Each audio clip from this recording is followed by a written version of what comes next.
Welcome back to the channel, my beautiful cynics and recovering romantics. It's your girl Ava. I've seen a lot of marriages crumble. I've held the hair of women who gave their best years to men who treated them like stepping stones. Today's protagonist, Nicole, gave a man 50 years of absolute devotion, only to wake up in her next life and realize he used his second chance to completely ghost her. But instead of crying into a pint of Hatchfayage, our girl chose corporate violence. Let us dive into the glorious wreckage of Mark Vance's ego. I spent 50 years as Mrs. Mark Vance. In my past life, I was the ultimate traditional wife. While Mark built his ruthless reputation in Silicon Valley, I stayed in our pristine estate, managing his life, his diet, his image. From the age of 18, even my mother, Lauren Sterling, a woman who trusted spreadsheets more than men, eventually accepted him. When Mark died before me, I spent the next 15 years living in a mausoleum of our memories, slowly withering away. Then he was still the impoverished scholarship kid, living with a violently alcoholic uncle, remembering the brutal beating that nearly paralyzed him in our past life. I rushed to his rundown apartment. When the heavy wooden chair came crashing down toward his back, I threw myself in front of him. The sickening crack of my own collarbone echoed in the cramped room. Pain blinded me, but I didn't regret it. Yet, as the paramedics bandaged me, the teenage Mark merely stood in the corner, his jaw clenched, his worn sneakers scuffing the linoleum. "Thanks," he muttered cold, like I was a stranger who had merely held a door open for him. I brushed it off as his trauma. Using my trust fund, I anonymously wired enough money into his account to ensure he could rent a safe apartment and finish high school in peace. I watched from afar as he bought clean clothes and a new backpack. I waited patiently for the timeline to correct itself. I waited for the summer he was supposed to knock on the Sterling estate's massive iron gates to thank my mother's foundation. He never came. I waited for him at the Ivy League campus we were supposed to attend together. He wasn't there for 5 years. I searched every corner of the East Coast. I dialed the phone number branded into my memory, only to hear a disconnected tone. The breaking point came in my 5th year. I stood on the freezing shores of Nantucket, on the exact cliff where he had proposed to me in our past life. The wind whipped my face. I stood there from dawn until the sky turned black. He never showed up. I returned home with a raging fever. Delirious, I finally asked my mother's executive assistant if she knew a student named Mark Vance. The assistant chuckled. "The kid is a savant. He exploited the crypto boom 3 years ago and shorted the right tech stocks. He's a multimillionaire now. Actually, he tried to leverage some insider tech news to get a meeting with your mother last year, but she turned him down." The words hit me like physical blows. The string holding my sanity together snapped. Mark was reborn too, and he had awoken earlier than I did. He deliberately bypassed every single intersection of our lives. He took the anonymous money I bled for, used his future knowledge to amass a fortune, and meticulously erased me from his narrative. For 3 days, I wept until my throat bled, mourning the 50 years of marriage that now felt like a solitary, pathetic hallucination. Why? The answer was a jagged pill I finally forced myself to swallow. Given a second chance, Mark Vance wanted a different life. A life without me. Let us be real, ladies. This is the ultimate fear of the ride-or-die chick. You bleed for a man, you fund his dreams, and the second he gets the cheat codes to life, he edits you right out of the script. Mark didn't want a partner. He wanted a launch pad. The sheer audacity of this man taking her anonymous trust fund money while actively erasing her is peak tech bro behavior. It's a brutal wake-up call. Never shrink yourself to fit into a man's narrative. When my fever finally broke, I opened my eyes. Lauren Sterling, the iron-fisted CEO who made Wall Street men tremble, looked exhausted. I noticed a single streak of silver in her immaculate hair. In my past life, I was entirely consumed by my love for Mark. I never asked if my mother was tired. When she died, her empire was handed over to incompetent executives and eventually swallowed by competitors. A sudden, terrifying clarity washed over me. The fog in my brain dissolved into absolute ice. If Mark could rewrite his destiny, why couldn't I? I wiped the last tear I would ever shed for that man, looked at my mother and said, "I want into the company, Mother. Teach me everything." 1 year later, I stood in the opulent ballroom of the Waldorf Astoria, holding a flute of champagne. I hadn't taken the easy route of a C-suite title at Sterling Empire. I was here pitching my own subsidiary project to venture capitalists, learning the blood sport of high finance from the ground up. Across the room, I felt the unmistakable weight of a stare. Mark Vance. He wore a crisp, bespoke navy suit. The awkward, impoverished boy was gone, replaced by the polished, arrogant aura of a Silicon Valley tech bro. He had made a name for himself, but without the bottomless financial backing of the Sterling family from his past life. His startup was constantly burning through cash. Before I could look away, a woman in a deep burgundy dress slipped her arm through his, smiling up at him with practiced adoration. "Danielle Preston." I heard the whispers from the surrounding investors. "That as his co-founder, Danielle. Word is he chased her for years before she finally said yes." A bitter laugh almost escaped my lips. In my past life, Mark told me he hired a brilliant guy named Danielle. I never questioned it until a woman answered his phone at 2 a.m., whispering that he was asleep. I had been so willfully blind. I was in the middle of a conversation with a prominent VC representative when Mark and Danielle deliberately approached my table. Danielle didn't miss a beat, her eyes flashing with venom thinly veiled as a polite smile. "Miss Sterling, isn't it? What is a trust fund heiress doing playing business in a place like this? Surely your mother's pocket change is enough to fund whatever little hobby project you are working on." The VC representative shifted uncomfortably. It was a calculated strike. If I was just a bored rich girl playing with daddy's money, no serious investor would touch my project. Before I could respond, Danielle leaned in, her voice dripping with faux sympathy. "Or is your sudden interest in tech just a desperate attempt to get Mark's attention? He told me how you used your family's charity to stalk him in high school. It's honestly sad that you forced him to abandon his Ivy League dreams just to get away from you." I slowly turned my gaze to Mark. I waited for him to speak, to deny it. Even if he didn't want me in this life, surely the 50 years of devotion from our past meant he wouldn't let this lie stand. Mark stood perfectly still, his jaw set. He looked at me not with guilt, but with the cold, calculating eyes of a man who needed me out of his way. "This investment round is a matter of survival for my company. I would appreciate it if you stopped this pointless game and stepped aside." He actually believed it. He believed I was here, pitching my heart out, just to spite him out of unrequited love. He was using my supposed obsession as a stepping stone to secure his funding. The sheer audacity of it paralyzed me for a fraction of a second. Just as I opened my mouth to verbally eviscerate him, a heavy, warm hand slipped effortlessly around my waist.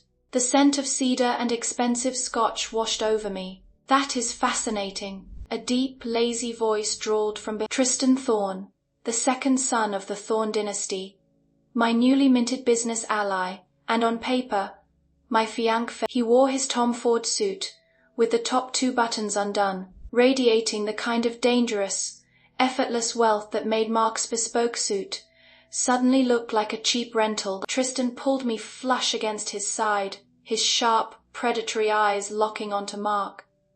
A mocking smirk played on his lips. "I wasn't aware," Tristan said, his voice carrying just enough volume to silence the surrounding tables, "that my fiancé had the time to obsess over someone else's sloppy seconds."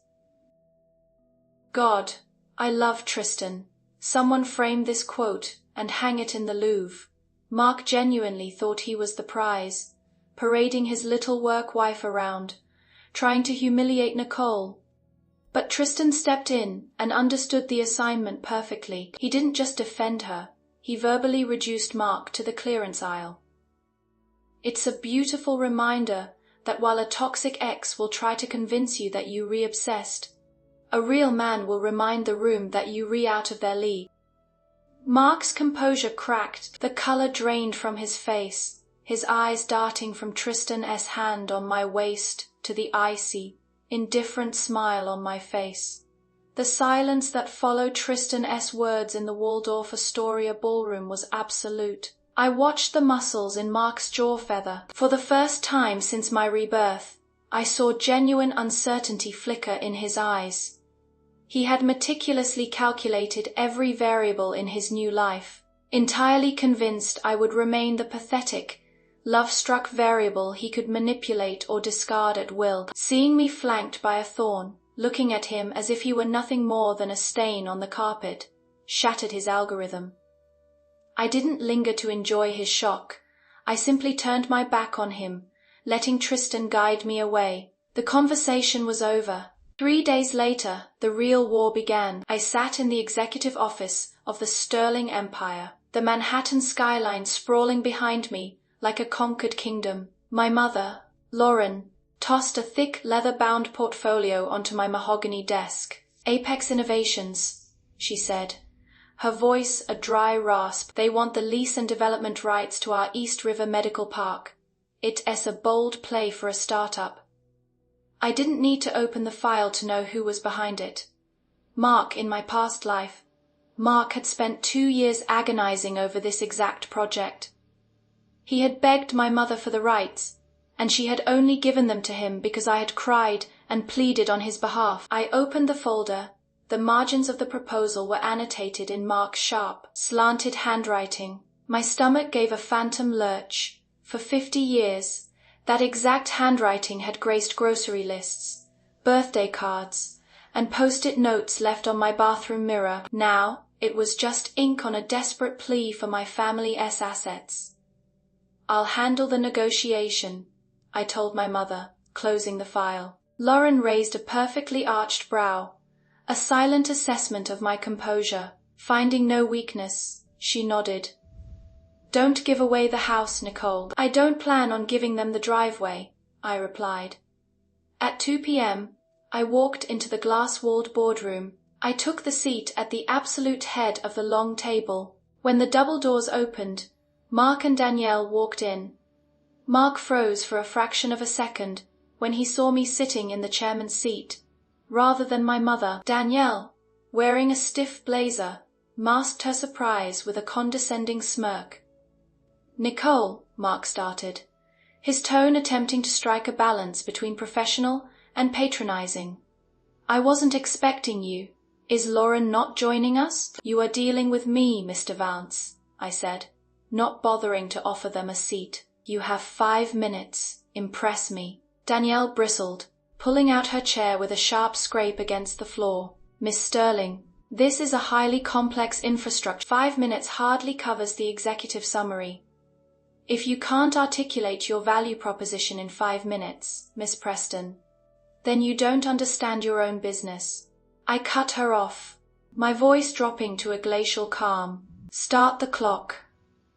Mark shot Danielle a warning look and opened his laptop. He launched into his pitch. He was good. I had to give him that. He used all the right buzzwords: synergy, disruptive healthcare tech, scalable infrastructure. He painted a picture of a modernized medical park that would revolutionize East Coast healthcare. I let him speak for exactly 3 minutes before I dropped the guillotine. "Stop," I commanded. Mark halted mid-sentence. I slid his proposal across the polished wood. "Your vision is adequately poetic, Mr. Vance, but your math is a fairy tale. You re-offering $30 million for an asset appraised at 80. The property requires extensive retrofitting." Mark countered smoothly, leaning forward. "We are absorbing the renovation costs." "With what money?" I asked, leaning back and crossing my arms. The question hung in the air, heavy and lethal. Mark's eyes narrowed. "We have secured a letter of intent from a third-party guarantor for our Series B funding. A letter of intent is not capital.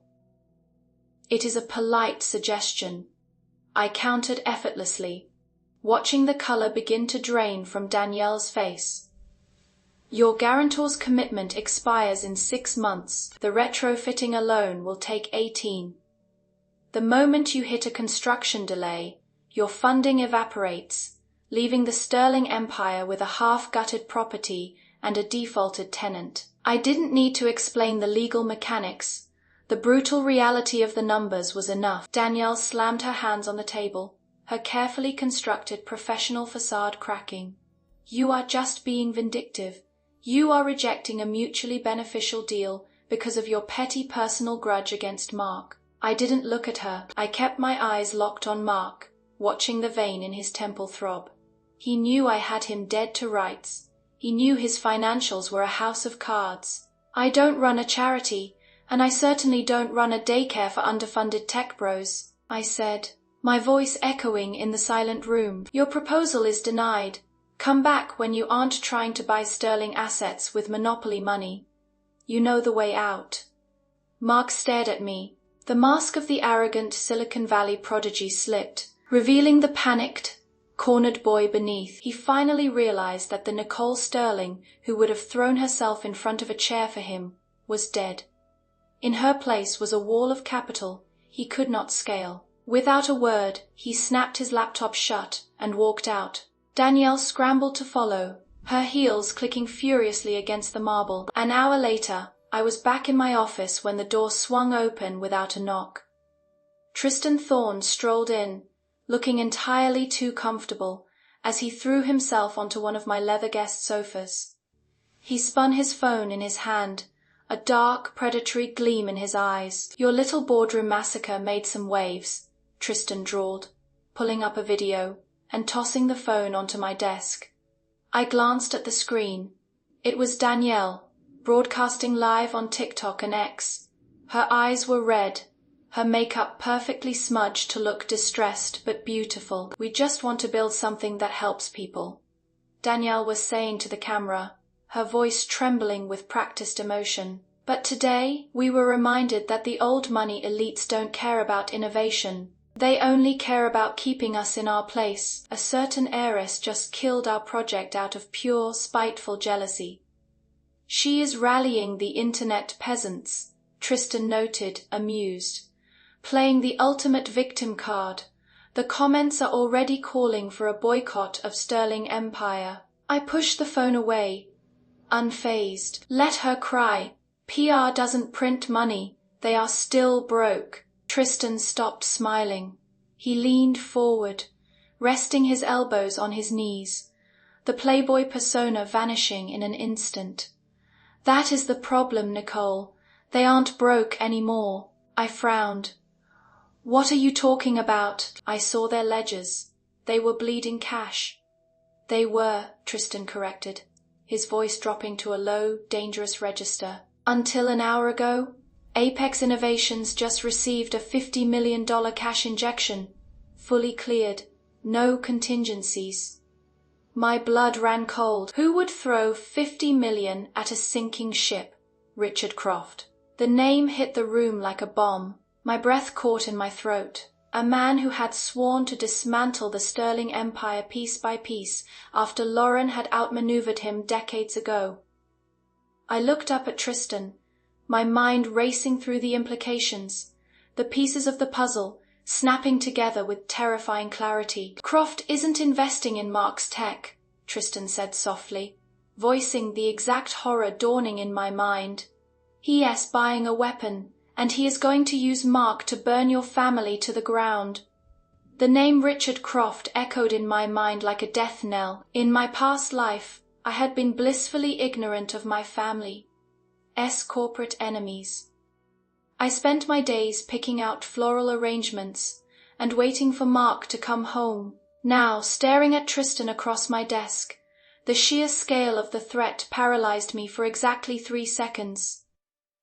Then the ice took over. Croft doesn't make $50 million bets on unproven tech, I said, my voice eerily calm. If he's backing Mark, he's doing it to engineer a crisis for Sterling Empire. Tristan leaned back, watching me with a mix of approval and dark amusement. Exactly, and your little friend Danielle is currently giving him the perfect smokescreen. I picked up Tristan's phone. Danielle's video had exploded. The algorithm, fueled by outrage culture, was pushing it to millions. The comments were a cesspool of vitriol, aimed directly at me and my family. Eat the rich, the Sterlings are monopolistic parasites. Imagine inheriting billions and using it to crush a self-made startup because you got rejected. Boycott Sterling. Mark and Danielle deserve better. Let us fund them. She is framing this as a David versus Goliath narrative, I murmured, watching the view count tick upward in real time. Croft is using the public backlash to destabilize our stock price, right before our quarterly earnings report. So, what is the play, Nicole? Tristan asked, his eyes gleaming. Do we release a PR statement? Threaten a defamation suit? I can have my lawyers draft a cease and desist by noon. No, I said instantly, tossing the phone back to him. Never complain, never explain. A PR statement just gives her narrative oxygen. If we sue, we look like the exact corporate bullies she claims we are. I stood up, walking to the floor-to-ceiling window. We slaughter them on the balance sheet. I picked up my secure line and hit the speed dial for my mother's head of intelligence, a man who officially held the title of Chief Compliance Officer. Marcus, I said when he answered, I need a forensic deep dive into Apex Innovations. Specifically, I want to trace every cent of Richard Croft's $50 million injection. Look for shell companies, offshore routing, and third-party vendor payments. I want it in 48 hours. Tristan raised an eyebrow as I hung up. You think Mark is mismanaging the funds? Mark is arrogant, but he isn't stupid enough to embezzle, I replied, my mind working at a fever pitch. But Croft is a predator. He wouldn't give Mark $50 million without strings attached. If Croft is using Apex as a weapon against us, the money trail will prove it. For the next 2 days, I ignored the internet. I let Danielle's tearful videos multiply. I let the think pieces on Forbes and Business Insider speculate about the toxic culture of old money families. My mother called me once, her voice tight with concern, but I told her to trust me. On the evening of the second day, Marcus walked into my office and handed me an encrypted flash drive. You were right, Miss Sterling, Marcus said, his usually stoic face grim. It's a mess. I scanned the data, my eyes widening as the true nature of Croft's investment revealed itself. Out of the $50 million, $12 million had been immediately diverted. It didn't go to RD. It was routed through 2 Cayman Island shell companies and landed in the accounts of a firm called Vanguard Strategies. Vanguard Strategies, I read aloud. Who are they? A Black Ops PR firm, Tristan said from the doorway. I hadn't even heard him come in. He walked over, leaning over my shoulder to look at the screen. His proximity sent a jolt of electricity down my spine, but I ignored it. They specialize in corporate sabotage, astroturfing, bot farms, manufactured outrage. They were the ones amplifying Danielle's videos and organizing the boycott. I let out a harsh, breathless laugh. So, Croft used Mark's own investment capital to fund the smear campaign against me. The question is, Tristan murmured, his breath warm against my neck, does Mark know his company is being used as a slush fund for corporate warfare? It doesn't matter if he knows, I said, my eyes locked on the damning numbers. He signed the ledger. He's legally responsible. I ejected the flash drive. The trap was set. Now, I just needed the right stage to spring it. That stage arrived a week later at the Global Innovators Summit. I arrived wearing a razor-sharp, bone-white Alexander McQueen suit. No jewelry, no distractions. I looked exactly like what I was, an executioner. The ballroom was buzzing. As I walked in, conversations halted, eyes darted toward me, filled with a mix of curiosity and disdain, fueled by the week of relentless online attacks. I saw Mark almost immediately. He was standing near the center of the room, surrounded by a sycophantic crowd of mid-level investors. Danielle was clinging to his arm, looking radiant and victorious. When Mark saw me, his posture stiffened. He expected me to hide. He expected me to be crushed by the weight of public opinion. Instead, I walked straight toward the main stage, where a panel discussion on ethics in tech investing was about to conclude. The moderator, a prominent financial journalist, saw me approach and paused. Richard Croft was sitting on that panel. Croft was a silver-haired shark in a bespoke charcoal suit. When he saw me, a smug paternalistic smile spread across his face. He leaned into his microphone. "Miss Sterling," Croft projected, his voice echoing through the massive ballroom. "So brave of you to join us. Given the recent controversies surrounding your family's business practices, perhaps you'd like to share your perspective on how legacy capital can avoid stifling young innovation." The entire room went dead silent. Danielle covered her mouth, feigning shock, but her eyes danced with malicious glee.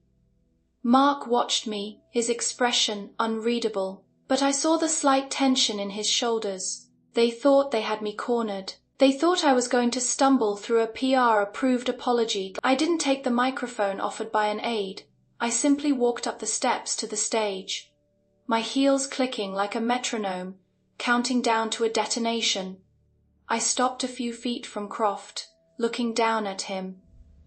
"I completely agree, Mr. Croft," I said, my voice carrying clearly through the silent room without a mic. "Ethics are paramount. Capital should be used to build, not to destroy." I reached into my pocket and pulled out the silver flash drive. I held it up so the stage lights caught it. "Which is why," I continued, my gaze sweeping the room until it locked dead onto Mark, "I find it fascinating that, of the $50 million you recently invested in Apex Innovations, $12 million was immediately laundered through offshore shell companies to hire a black ops PR firm." The color vanished from Croft's face. The smug smile shattered. Down in the crowd, Mark physically recoiled. Danielle dropped his arm, her mouth falling open. "A firm," I said, my voice rising, cutting through the sudden, shocked murmurs of the crowd. "Hired specifically to manufacture a smear campaign against the Sterling Empire. You aren't funding innovation, Mr. Croft. You are funding corporate sabotage. And you, Mark," I pointed directly at my former husband, the man I had loved for 50 years, the man who thought he could discard me like trash, "are either a willing accomplice to financial fraud, or you are too incompetent to realize your own company is being used to wash dirty money." Chaos erupted. The ballroom of the Global Innovators Summit erupted into a cacophony of camera shutters and shouted questions. It was the sound of blood in the water, and the financial press were the sharks. On stage, Richard Croft's meticulously crafted persona of the benevolent Wall Street elder statesman disintegrated. The tremor in his hand was microscopic, but under the harsh glare of the stage lights, it was a glaring admission of guilt. "These are baseless, defamatory accusations," Croft barked into the microphone, his voice cracking slightly. He pointed a trembling finger at me. "You are attempting to distract from your own family's monopolistic—" I didn't let him finish. I walked to the edge of the stage and dropped the silver flash drive directly into the lap of the senior editor of the Wall Street Journal, who was sitting in the front row. "The routing numbers, the Cayman Shell Company registrations, and the wire transfers to Vanguard Strategies are all on that drive," I said, my voice slicing through the noise. "Verify it yourselves." Down in the crowd, the panic was visceral. Investors who had been clinking glasses with Mark moments ago were now physically backing away from him, treating him like patient zero of a financial plague. Mark's face was the color of ash. He looked at Croft, then at the flashing cameras, and finally at me. I saw the exact moment his self-preservation instinct overrode whatever loyalty he had to his new backer. He lunged for a microphone abandoned by a panelist. Apex Innovations had absolutely no knowledge of these diverted funds. Mark's voice echoed through the speakers. If Mr. Croft mismanaged the capital post-injection, we are victims of his deceit. I will personally initiate an internal audit immediately. He was throwing Croft under the bus on live television. Croft whipped his head toward Mark, his eyes bulging with homicidal fury. In less than 3 minutes, I hadn't just exposed them. I had turned them against each other. I didn't stay to watch the rest of the carnage. I turned on my heel and walked off the stage. The backstage corridor was dimly lit and mercifully quiet. I exhaled a slow, controlled breath, the adrenaline humming in my veins. The heavy doors banged open behind me. Mark marched into the corridor, leaving a terrified Danielle behind in the ballroom. He closed the distance between us, his hand reaching out to grab my arm. Before his fingers could even brush my sleeve, I leveled a look at him so venomous he froze mid-step. "Touch me," I warned, my voice a lethal whisper, "and I will have security break your wrist." Mark lowered his hand, his chest heaving. The bespoke navy suit suddenly looked too big for him. The arrogant Silicon Valley prodigy was gone, replaced by a cornered, desperate man. "Why are you doing this?" he demanded, his voice thick with a twisted sense of betrayal. "You set me up. You waited until the summit to publicly execute my company. You could have just rejected my proposal, but you wanted to destroy me." I let out a low, mocking laugh. "Destroy you, Mark. You signed the ledgers. You took $50 million from a man who has a blood feud with my family. And you didn't even bother to read the fine print. You destroyed yourself." "I didn't know about the PR firm," he hissed, stepping closer, his eyes pleading for me to believe him. "I swear to you, Nicole, I didn't know Croft was using the money to attack you." "You didn't know, or you didn't care." I tilted my head, studying him like a disappointing specimen under a microscope. In my past life, I thought this man was a titan. I thought he was the smartest, most capable man in the world. Now, looking at him, I only saw a pathetic opportunist who thought possessing memories of the future made him a genius. "You needed the cash to keep your little Silicon Valley fantasy alive." I dissected him flawlessly, watching his micro-expressions, the flinch of his eyes, the tightening of his jaw, confirm every word. "You saw the money diverted. You saw the offshore accounts, but you looked the other way because you thought you were untouchable. You thought you had outsmarted the universe."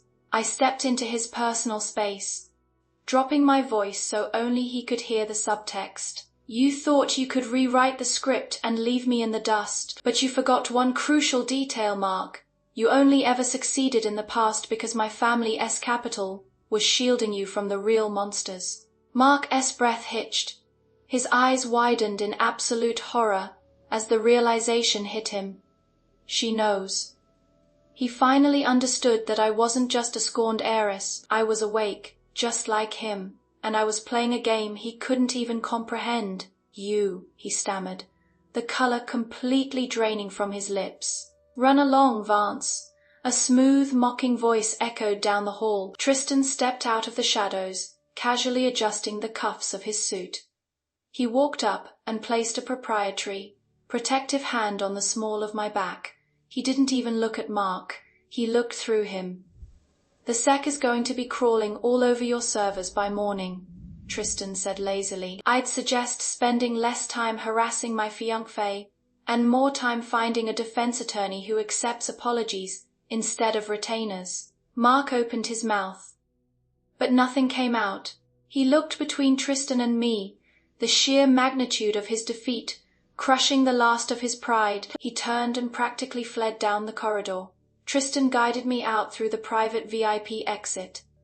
Waiting in the alley was his sleek, black Maybach, We slid into the plush leather seats, and the privacy partition rolled up, sealing us off from the world. "Flawless execution," Tristan murmured, pouring 2 glasses of scotch from the car's minibar.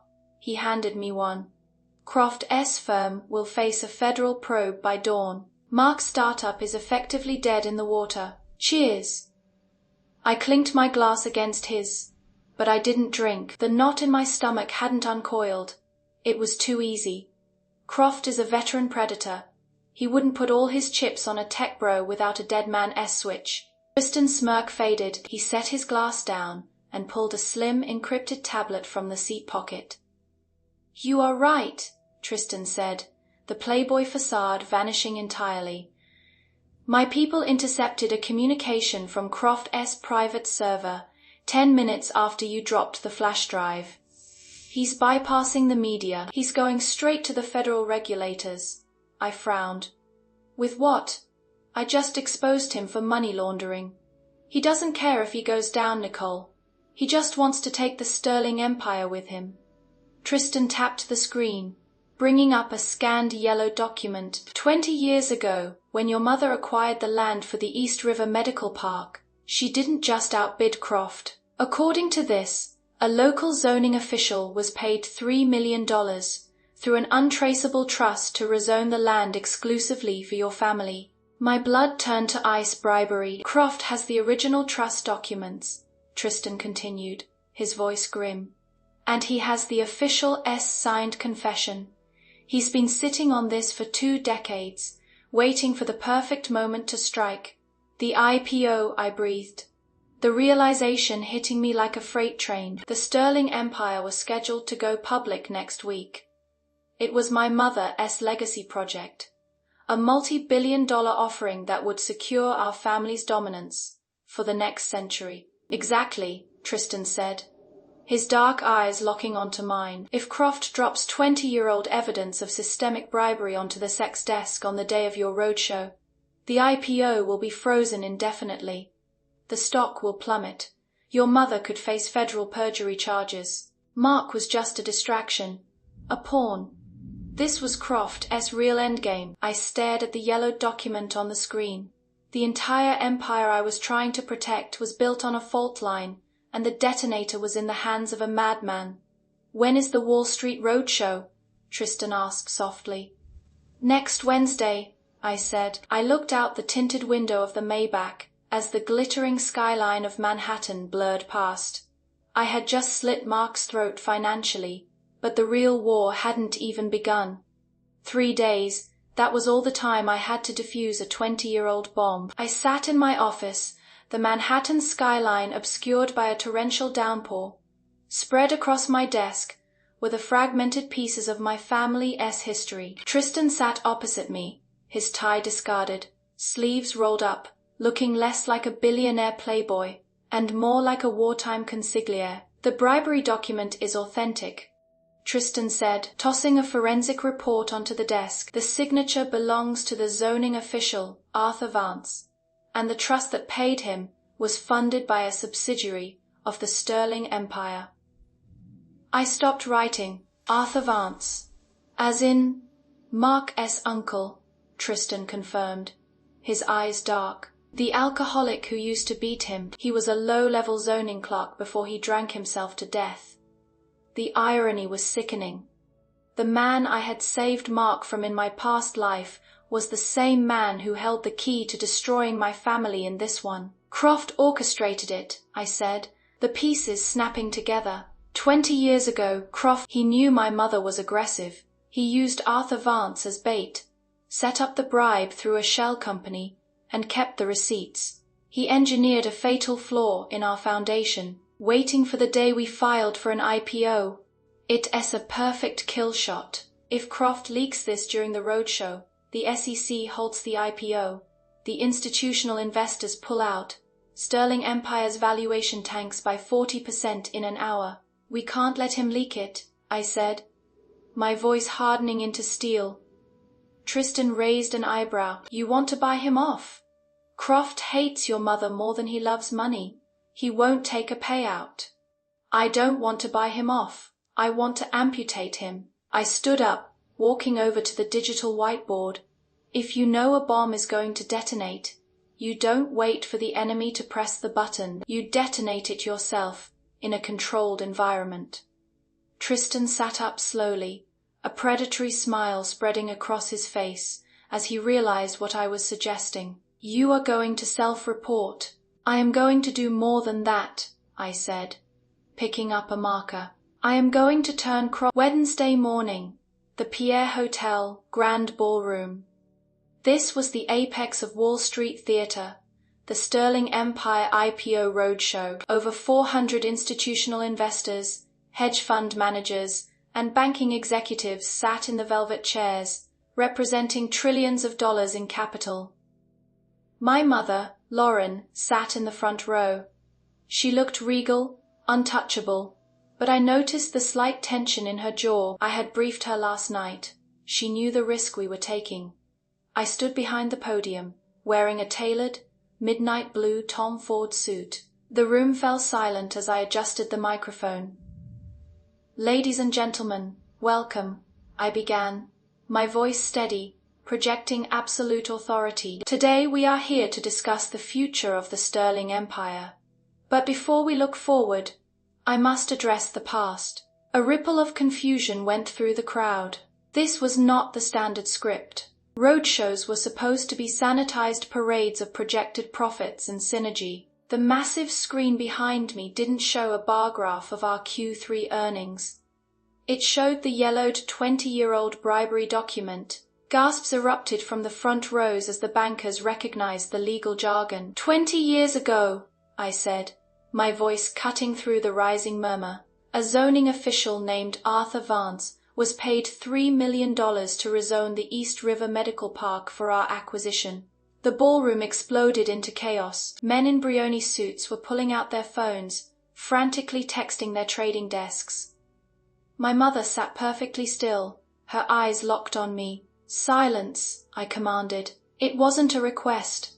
It was an order from an apex predator, and the room obeyed. The Sterling Empire does not hide from its history, I continued, pacing the length of the stage. We discovered this anomaly 48 hours ago. We have already self-reported this incident to the SEC and the Department of Justice, and we have placed the $3 million, adjusted for 2 decades of interest, into an escrow account pending federal review. I paused, letting the weight of my transparency sink in. By exposing the wound myself, I had instantly neutralized the blackmail. It wasn't a scandal. It was a proactively managed compliance issue. But the story does not end there, I said, clicking the remote again. The screen shifted. It displayed a complex web of wire transfers, offshore accounts, and corporate registrations. At the center of the web was Richard Croft. The trust that paid Arthur Vance was not created by the Sterling Empire. I revealed, the trap finally springing shut. It was created by a Cayman shell company owned by Richard Croft. Croft orchestrated the bribe, framed my family, and has been sitting on the evidence for 20 years to commit corporate extortion today. The silence in the room was absolute. You could hear a pin drop. Furthermore, I pressed the attack. Mr. Croft has recently been using a tech startup, Apex Innovations, as a money laundering vehicle to fund Black Ops PR campaigns against his competitors. The evidence of this has also been handed over to the FBI. I looked out at the sea of pale, shocked faces. The Sterling Empire is built on solid ground. Richard Croft is built on fraud. Invest accordingly. I stepped away from the podium. For a full 10 seconds, the room was paralyzed. Then, the senior partner at Goldman Sachs stood up and began to clap. Slowly, the rest of the room joined in. It wasn't polite applause. It was the ferocious, adrenaline-fueled ovation of Wall Street sharks who had just witnessed a masterclass in corporate warfare. I walked off the stage, my heart hammering against my ribs. Tristan was waiting in the wings. He didn't say a word. He just grabbed the lapels of my suit, pulled me into the shadows, and kissed me. It wasn't a polite, contractual kiss. It was bruising, desperate, and entirely consuming. It tasted of adrenaline and victory. I kissed him back, my hands tangling in his hair, the 50 years of my past life finally burning away in the heat of the present. When he finally pulled back, we were both breathless. His dark eyes were blazing. "Remind me," Tristan whispered, his thumb brushing my lower lip, "never to end up on the wrong side of your negotiating table." My phone buzzed in my pocket, shattering the moment. It was an alert from Bloomberg News. Breaking: FBI raids offices of venture capitalist Richard Croft, CEO of Apex Innovations. Mark Vance, subpoenaed. The massacre was complete. The fallout from the roadshow was biblical. Within 48 hours, Richard Croft was indicted on federal charges of extortion, wire fraud, and money laundering. His venture capital firm was dissolved, its assets frozen by the DOJ. Apex Innovations didn't survive the week, with their funding seized and their reputation radioactive. The startup bled out. Employees jumped ship, creditors called in their debts, and the board ousted Mark in a desperate, futile attempt to save the company. The sterling empire. Wall Street loves a winner, but they worship a survivor who can publicly execute their enemies. Our stock opened 30% higher than projected. I was standing in my penthouse, looking out at the glittering expanse of Manhattan, when the intercom buzzed. "Miss Sterling," the doorman's voice crackled, laced with hesitation. "There is a Mr. Mark Vance here. He doesn't have an appointment, and he looks quite disheveled. Should I call the police?" I looked down at the street below. It was pouring rain. "No," I said, my voice eerily calm. "Send him up." 10 minutes later, the private elevator chimed. Mark stepped into my foyer. He was soaked to the bone. The bespoke suits were gone, replaced by a cheap, wrinkled trench coat. His hair was plastered to his forehead, and his eyes were hollow, rimmed with dark, exhausted circles. The arrogant tech bro who had tried to erase me from his timeline had been completely hollowed out. He stood on the marble floor, dripping water, looking at me as if I were a ghost. "You won," he whispered, his voice cracking. "There was no competition, Mark," I replied, not moving from my spot by the window. "You brought a knife to a drone strike." He flinched, but he didn't leave. He took a step forward, his hands trembling. "I lost everything," he said, the desperation bleeding into his tone. "The company is gone. Croft is going to prison. Danielle took whatever cash was left in the personal accounts and flew to Dubai. She left me." "And you came here expecting what?" I asked coldly. "I came here to apologize," he suddenly shouted, the facade breaking. He fell to his knees on the cold marble, a pathetic, broken figure. "Nicole, please. I know you remember our past life." I stared down at him, feeling absolutely nothing. "In my past life," Mark wept, his voice echoing in the cavernous penthouse. "I thought I was suffocating. You gave up everything for me, and the guilt of it, the weight of your perfection, it crushed me. When I woke up in this life, I just wanted to build something on my own, without the sterling money, without the obligation." The classic male gaslight. "You were too good to me, so I had to betray you." Spare me the tears, Mark. He didn't hate the sterling money. He hated that it reminded him he wasn't a self-made god. Men like Mark want the benefits of a supportive woman, without the bill of accountability coming due. He only wanted her back when he had absolutely nothing left. Boy, bye. "So you took the anonymous money I sent you, used your future knowledge to cheat the stock market, and partnered with a woman you were sleeping with in our past life." I summarized flatly, "Very independent of you." He looked up, his face pale with shock. "You knew about Danielle in the past life." "I know she called you the night I lost our baby," I said, the words finally leaving my mouth after 2 lifetimes of silence. Mark's breath hitched. "Nicole, no, that night, she called me because she was suicidal. She had been fired. I was just trying to talk her down.